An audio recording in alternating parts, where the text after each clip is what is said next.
All right, everybody, welcome in. This is Rocky Top Insider at 2023 SEC Media Days right here in Nashville, Tennessee, in the Mid-State. This is Jack Foster. I'm Rick Butler.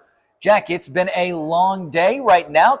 Tennessee had the very end of the event here on a little bit of a rainy Thursday afternoon, as you can look out and see behind us. It's been a rainy week here in Nashville. Construction all over the place. A lot going on around the Great Hyatt in Nashville. But what a great place to host the SEC Media Days this year. Everything's been great this week.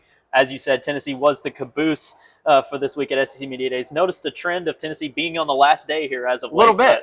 But, it just means that, hey, once we're done working, it's almost time for the weekend, so it's better for us, right? Hey, that's a good point, too. We kind of got the luxury of coming in right there at the very end. Everything had already been figured out. A lot of the problems ironed out. We just came in, we did our thing, and now we get to leave later on this afternoon. But there's still plenty that happened today that we kind of get into and kind of discuss. And even some of the conversation around today, Jack, stems back to earlier in the week on Monday or Tuesday. I believe it was Tuesday when Tennessee got the findings and really the outcome of the investigation that had been going on from the NCAA for the last 2.5 to 3 years or so. Obviously, Jack, that was a big topic of conversation here at SEC Media Days, with a lot of people just kind of wanting to know Josh Heupel and the Tennessee players' reaction to it. And I think a lot of the reaction is once you get past yes, Tennessee is going to have to pay a lot of money. And yes, Tennessee is going to have to figure out a couple of the recruiting scholarships, things that we've kind of known about.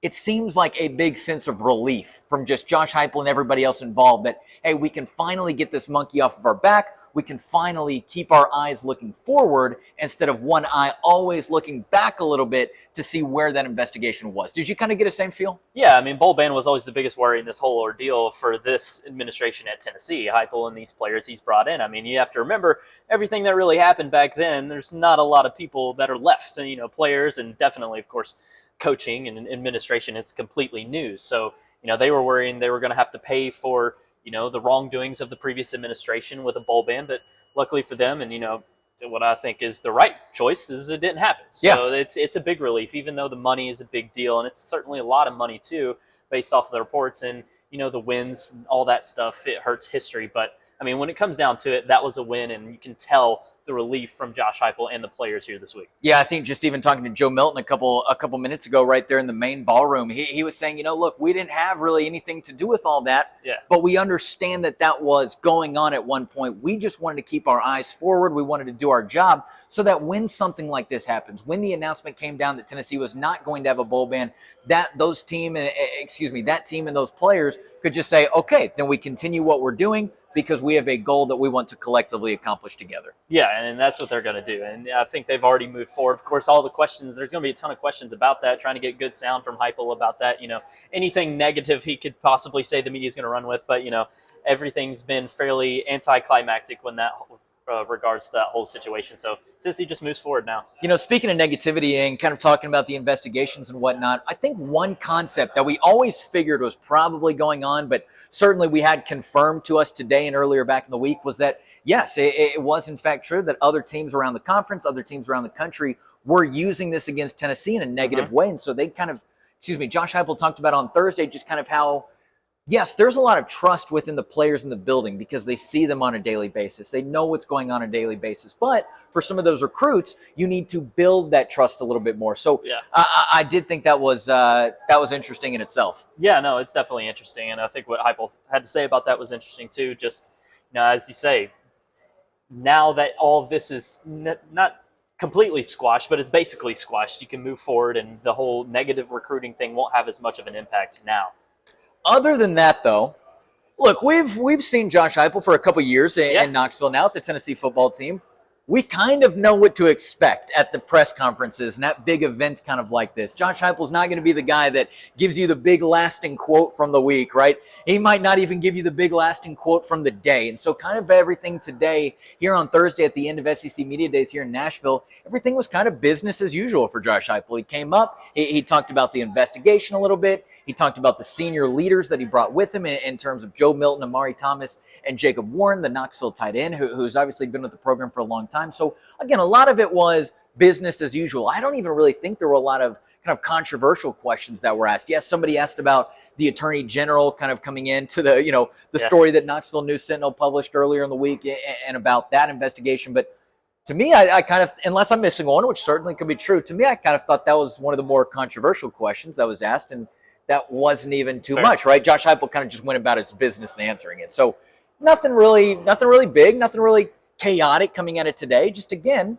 kind of what we expected from a Josh Heupel press conference like this. Yeah, and it's not Shane Beamer, it's not Eli Drinkwitz, it's not Lane Kiffin. Josh Heupel is Josh Heupel, right? There's not going to be a ton of good sound to come from a press conference such as this. But you talk about the questions, and I thought the best question as far as trying to get a good response out of Heupel, not necessarily pertaining to Tennessee football in 2023, but the Oklahoma reporter who was asking about, the motions of going back to Oklahoma next year, and he phrased the question, I know the relationship between you and Oklahoma isn't the best, or is complicated. A bit complicated, It's complicated. That's what he said.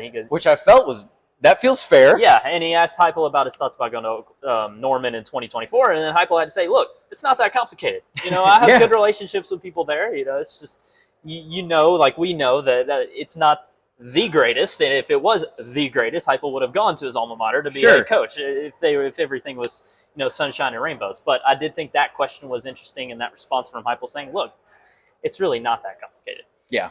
Otherwise, we talked to the players a little bit. We have, let's see, I talked to Joe Milton a little bit. You talked to both Amari Thomas and Jacob Warren a little bit. So we're going to have all that up on the Rocky Top Insider website soon. But any kind of big takeaways from the two guys that you talked to, both Amari Thomas and Jacob Warren?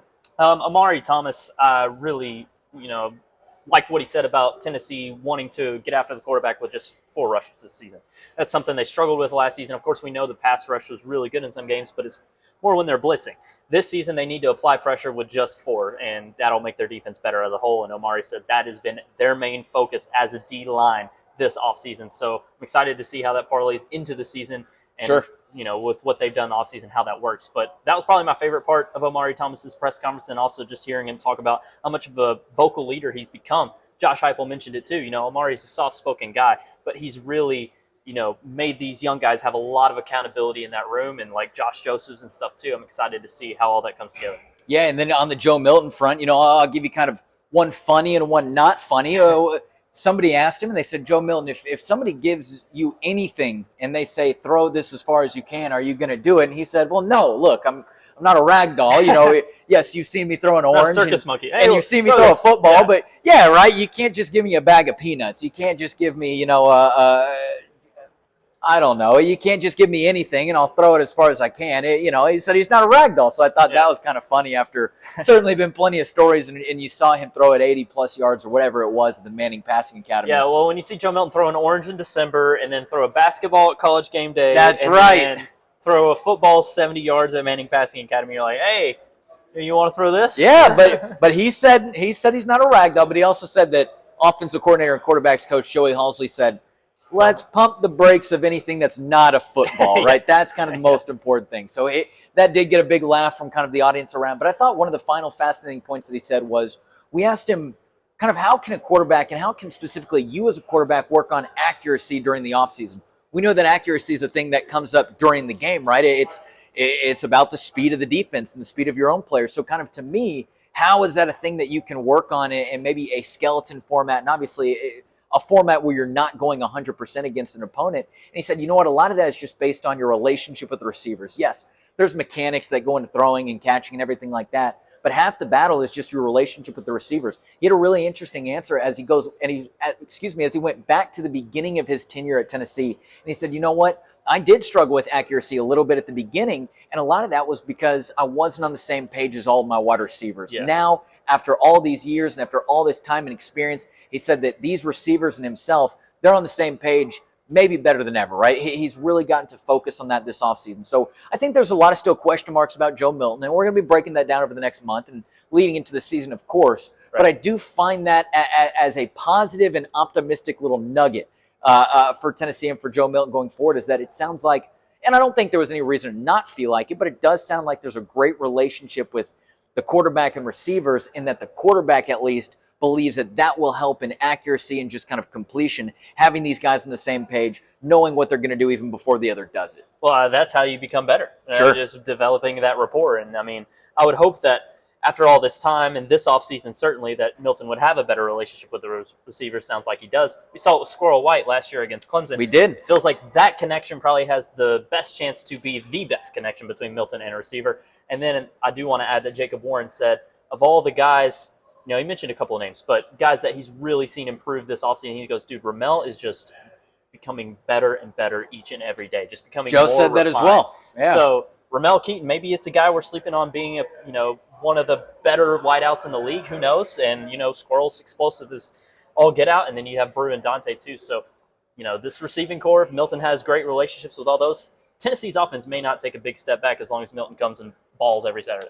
It is talking season right now. Soon, though, it won't be. But for the meantime, at least, we are going to dig our heels into talking season. We got a lot of stuff coming out for you on Rocky Top Insider. It's either going to be headed up soon or it's already there as you're watching this video right here. You can head over to RockyTopInsider.com. We will have the latest and the best from SEC Media Days with Tennessee focus here in Nashville as well. You can also check us out on social media. We are at Rocky Top Insider on any different social media platform that you know of. So go ahead and check us out there. This is Jack Foster. You can follow him at Jack Foster Media on Twitter. I'm Rick Butler. You can follow me at Rick_Butler on social media. But of course, make sure you're following RockyTopInsider.com. That is the place to be. That is the place to get your news. Jack, our time is almost done here. We got a little bit more work, but yeah. This has been a pretty fun event. Yeah, it's been a great week, and I do want to add that we have an exclusive one-on-one with Hendon Hooker on our podcast platforms and on the website as well. A couple of articles written off of that one-on-one too, so go and check that out if you haven't already. I got to sit down with Hendon here at SEC Media Days on Monday. It was a good time, so just check that out along with all of our content from today. Yeah, there's no doubt about that. That's a wonderful interview. Man, SEC Media Days, it brings us a lot of content. We're going to be bringing that over to the website if we haven't already. So make sure you're on the lookout for that. Otherwise, we will see you back soon. I think next on the radar is Fall Camp. Hey, Fall it's camp. almost Here we there. go. We are getting ready for it. So should you. Thanks for checking out Rocky Top Insider. For Jack, I'm Rick. We'll see you at the next one. This has been the Rocky Top Insider SEC Media Day Show.